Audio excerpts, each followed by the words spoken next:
So I play Terraria's new roguelike mod by Aqua SG. If for some reason you aren't aware, Aqua SG released a mod that turns Terraria into Risk of Rain 2, adding stackable items that change the way you play, brand new boss fights, and it's a blast.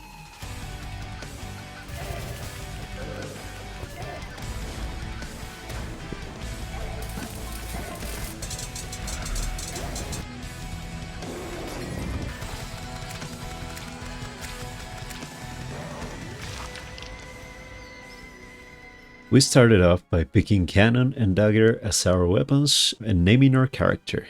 Then we were transported to the wooden first floor, got our first blue item which made us almost one-shot lots of enemies. Enemies take 75 bonus damage when above 90% life, so a one-shot item. Item rarity goes from blue to green to the awesome red items. It's a welcome addition.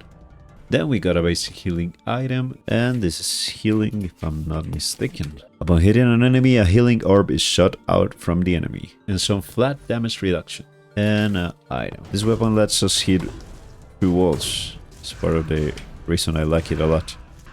This ignite item was a big part of our room clear. Enemies ignite other nearby enemies on kill.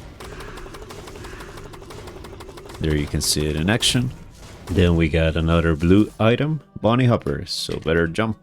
Got ourselves into a tight situation. Woo. And got our first green item. Emerald Knuckles, diminishing damage received, I believe. With this, it was easier for us to use melee weapons, so we went ahead and challenged the boss. And it's the first time I had to fight this guy, so let's see how we do. Okay. All things considered, this was a pretty easy boss. There you are.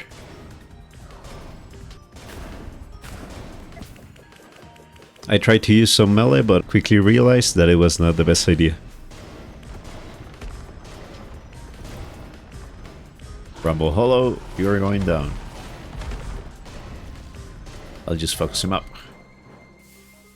And with that awesome death animation, the boss was dead and we claimed the Evil Eye. Evil Eye. It basically was 5% extra crit rate and extra attack speed when critting, so it worked pretty well. The next floor was the corruption, where we will have to fight new enemies. Then we got the fungi, which left healing mushrooms where we walked. Another hot pepper, increasing our ignite damage.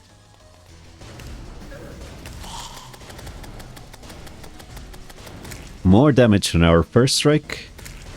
Jesus. And a pretty anti-synergistic item. Spawning rockets when entering our room. There they are. They are not that great, but it's something. They actually were pretty bad because they were taking enemies below 90% life, so we weren't dealing the extra damage. Then we got the amber bit, giving barrier per enemy killed, yet another hot pepper, and percentage healing when killing enemies. Salting coating. With this, we challenged the corruption parasite.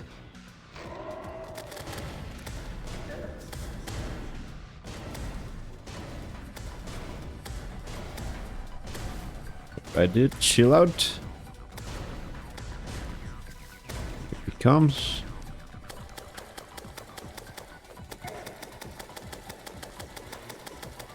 He spawned eggs, and if we didn't take them out quickly, they will spawn some pretty nasty enemies. Alright. Oh, almost. We were also igniting the boss when destroying them, so I tried to capitalize on that. Here with the puke. Oh, hit it. Come on. There. After repeating that for a while, we were almost ready with the boss. Right, he's almost done.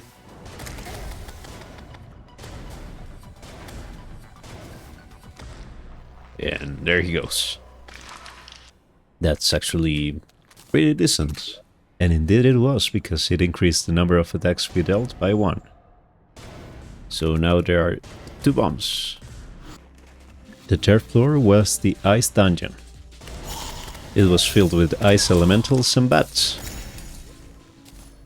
Here we get items giving ignite on a hit. Let's get her ass. And what do? Increasing the damage we dealt at close range. There we go. Decrease the damage we received below 50% health. Attack and movement speed on kill. Another set of microbots. Got a pretty nasty ignite chain. Here we got a pretty nasty combo going. Or fourth hot pepper. Hot pepper. And to end the floor, a 25% chance to spawn a turret on kill. Turret.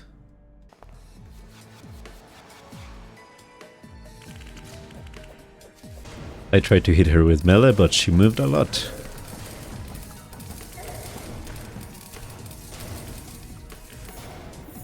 Her patterns were pretty fun to dodge.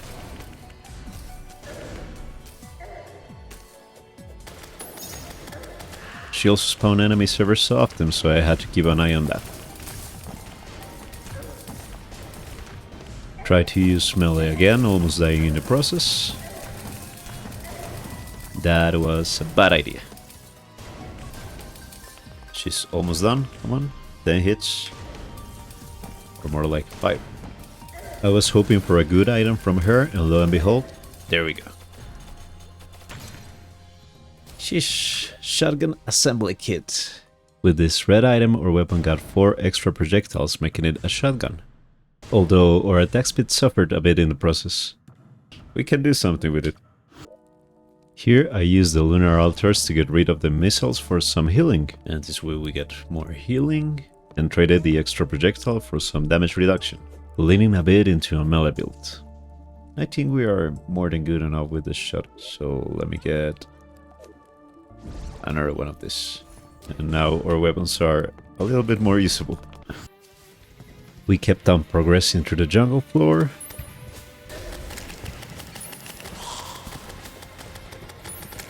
Got our hands on some chance to negate damage. Nice. Chance to negate damage. A shield for the first hit received. Protective bubble. And started realizing our melee weapon was pretty good. Got some lifesteal at close range. Barbed lasso. Great for melee. A third increase in our first hit. Even better damage. So for big monsters we can just go ahead and one-shot them, and for the ones that don't die we have a pretty decent melee build going on also. Some better chance to ignite on hit. Reactive microbots. Less damage taken and a big bee ahead. Is this a queen bee fight? I'm seeing a lot of fights for the first time in this.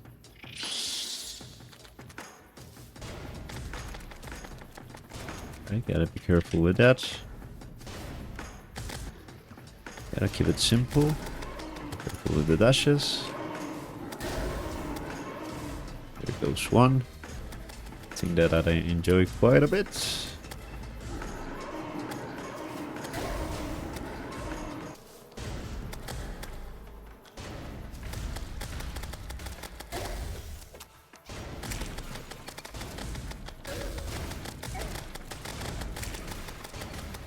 He's almost there.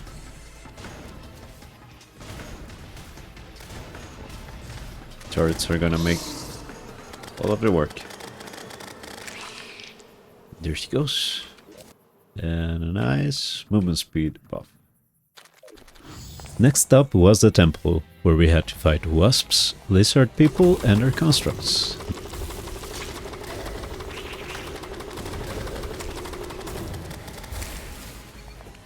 Then we got even more damage at short range.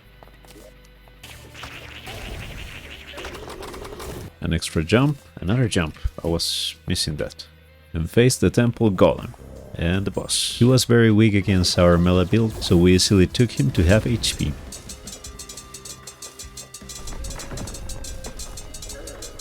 It was a little bit boring, as all golem fights tend to be.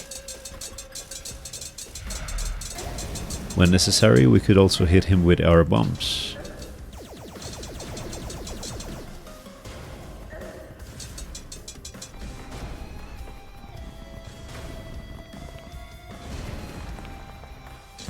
There we go. He very kindly gave us the survivability we needed. Another red item, barrier synthesizer, healing past max life, heals barrier instead at a 50% conversion ratio. Extra copies of these items increase the healing conversion by a 50%. I didn't really care for any of the altar items, so last floor it was. And it's smelling like Moonlord over here. In this floor, just like in the base game, we had to destroy the 4 pillars in order to fight Moonlord. And there he is. So we make quick work of them with our pretty overpowered at this point melee build. Let's just focus up this. There shouldn't be any issue. We have a lot of damage.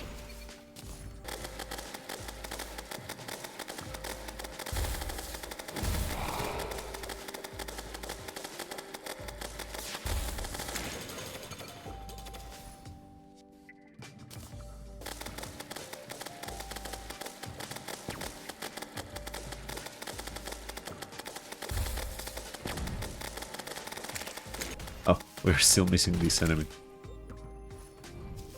Awesome.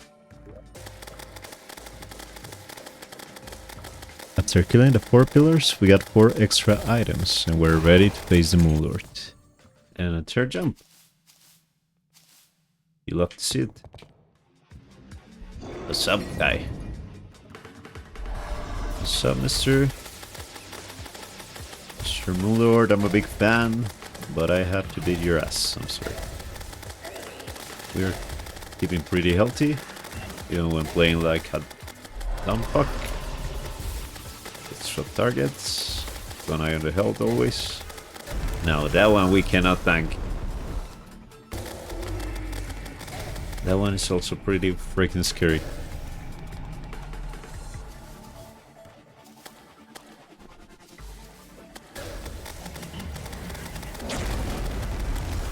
Come on, man. Let me go.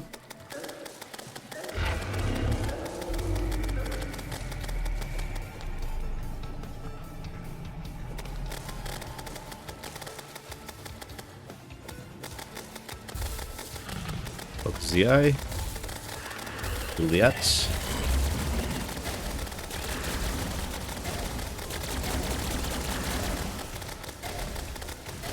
Now we're talking. The eye over with. Now you. And finally you. At this point our healing and barrier generation was so good that I could just tank it. Yeah, very good healing. And we are able to tank it. It's almost done, come on. There we go. But wait. He is not the last boss though. But he gave us one of my favorite items. Oh, now we are talking. We're gonna spam that like crazy. But now we gotta run. Oh god. At this point we have 4 minutes and a half to just go ahead and walk back through all the floors we went. Just gotta run from it. We're pretty fast, thankfully. And 1 floor over. Down.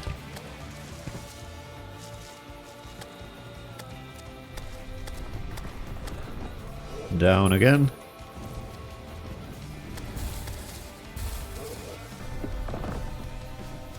Second.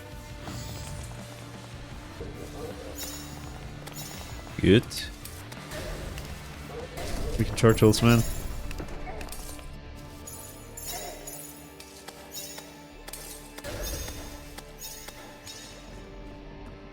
Third.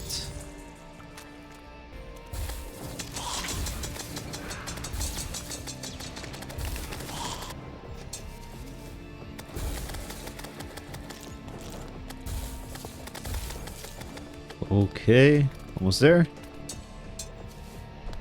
Fourth and fifth. Last one.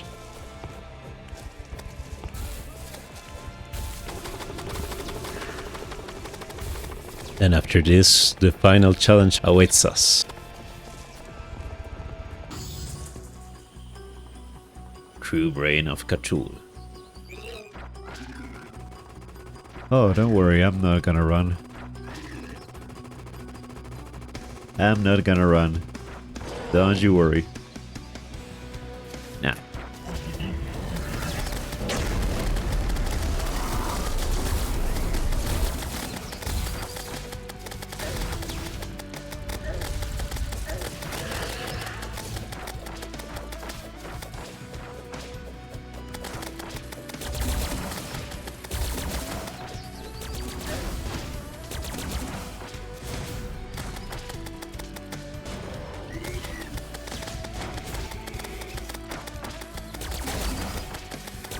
Come on, dudes. Let me hit you.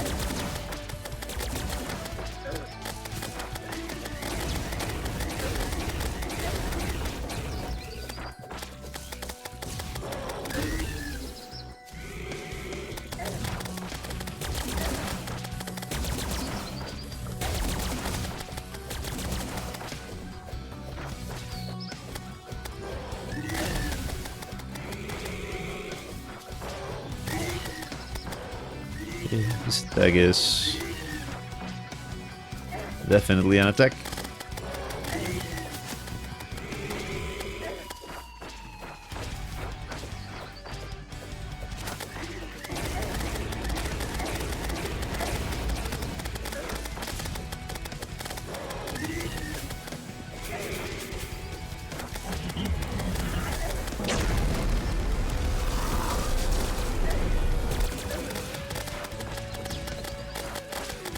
Just have health.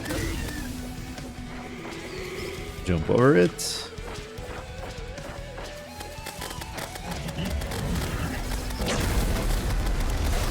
This is a good DPS phase.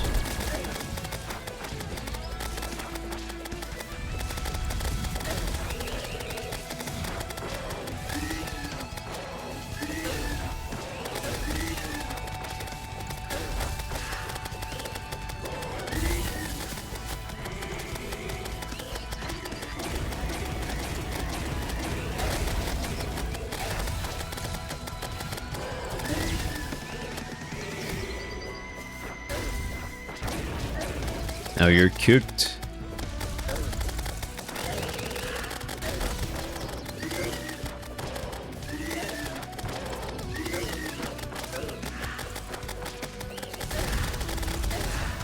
And there we go.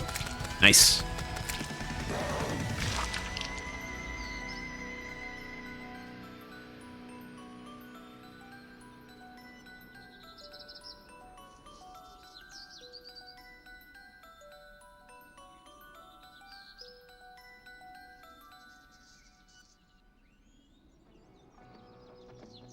Victory!